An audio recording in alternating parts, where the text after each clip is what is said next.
The Conservative Party in the UK is conservative in only name. If we were to put the Labour Party and the Conservative Party side by side, there would be no difference.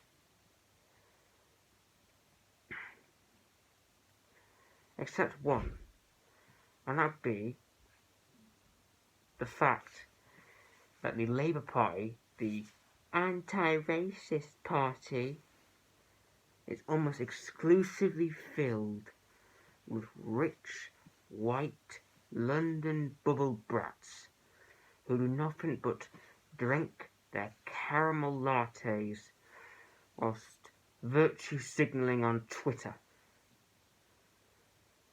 Meanwhile, the Conservative Party, the racist party, is filled with a diverse array of conservatives. As we know, Rishi Sunak, our Prime Minister, is Indian.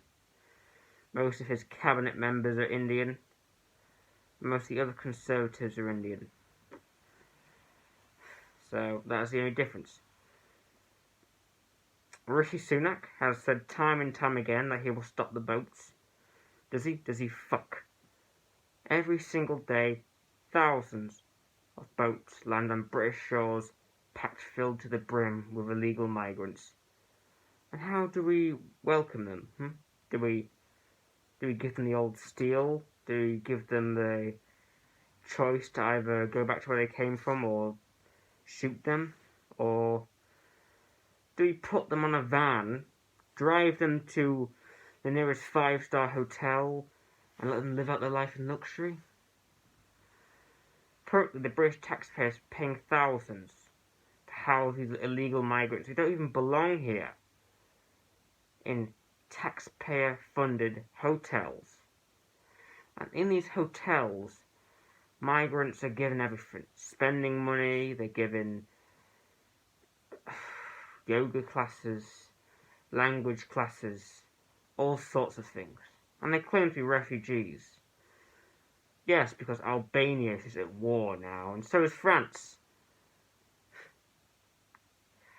And of course, the lefties with their bleeding heart, coming from the most whitest, leafiest, least diverse neighbourhoods in Kent, will come down to protest, saying that it's racist to send these illegal migrants who came here illegally back to where they rightfully belong, because they left their entire families there to come here illegally to claim benefits. But of course, if you're a patriot, if you stick up for what you believe in, you're a racist. But, dear viewer, there are parties in the UK that do support your narrative. Thousands of them. All of them demonised as neo-Nazi or right-wing parties. Let's go for the list. There's, of course, Patriotic Alternative, led by the brilliant Mark Collett.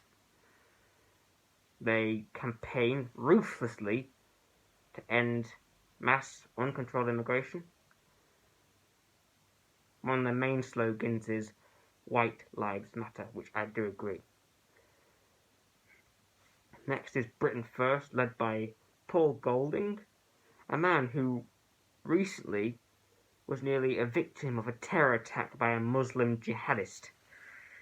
And so, you know, if Muslims want to kill him, that he's a good man to follow. His party campaign to close the borders, and also they pay tribute and give compensation to the victims and the families of victims of the rape victims of the Pakistani Muslim rape gangs that are springing up not just in Rotherham or Yorkshire, but across the entirety of the UK. Wherever there's mass immigration, there's a Paki rape gang. Next is the English Defence League, led by Tommy Robinson. Robinson, of course, is demonised as a racist and a neo-Nazi and all those sorts of things, of course. All the parties I've just mentioned are demonised as neo-Nazis. Which is weird when you think about it, because Paul Golding, the leader of Britain First, models himself after Churchill, and Churchill fought against Hitler. And so he's not a Nazi. Neither is Mark Collett, neither is Patriotic Alternative, neither are any of the groups I have mentioned. They're all patriotic, right-wing groups that all share the same dream, which is an England with closed borders, with integration, and with a majority white Christian population, which, given the inherent fact that white people are the indigenous people of Britain, is not a racist thought.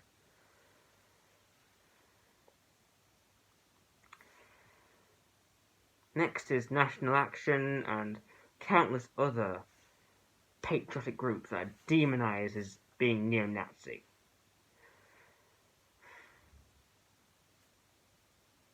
Not to say that National Action isn't a neo-Nazi group. They certainly do have neo-Nazi symbols, but to call it a neo-Nazi group is kind of bizarre. I mean, to call any of these groups neo-Nazis are bizarre. All of them share the same dream, which is an England return to its rightful state, which I agree with. White people are the indigenous people of Britain, and for them to be replaced by immigrants is wrong. I mean, let's just say we were talking about America, and we were talking about Native Americans. Would you agree that if Native Americans, which they have been, but if they were being replaced by immigrants, and when they stood up to say that they were being replaced, were called racist, would you agree with that? Would you agree? Of course you wouldn't agree, because it's Native Americans. But why, when it's Native Brits, Native Englishmen, Native Welshmen, Native Irishmen, Native Scotsmen, do you label us as racists? We are just the same as the Native Americans. This is our land, our ancestral homeland. We have lived here for thousands of years. This will always be our land, but the globalists, the government, and those in charge want to replace us. This is our land. And so why are we racist? Why are we far right if we just want what's rightfully ours to always belong to us? If we were Native American and we said that we didn't want Christians and Muslims in our land, and we wanted the entirety of America to be made up of Native Americans that practice whatever Native American religion, you'd be behind that, leftists. But no, because we are white English Christians who say that we don't want Muslims, we don't want Hindus, we don't want Sikhs in our country, because it's our country that we've lived here for peacefully for thousands of years. Just because of the fact that of our colour of skin, our religion, our heritage, you say that we're racist. You say that we can't have a culture. You say that we don't even have a culture, a heritage, a history. You say we're just a bunch of racist bigots who hate Muslims because of the colour of their skin, who hate black people because of the colour of their skin.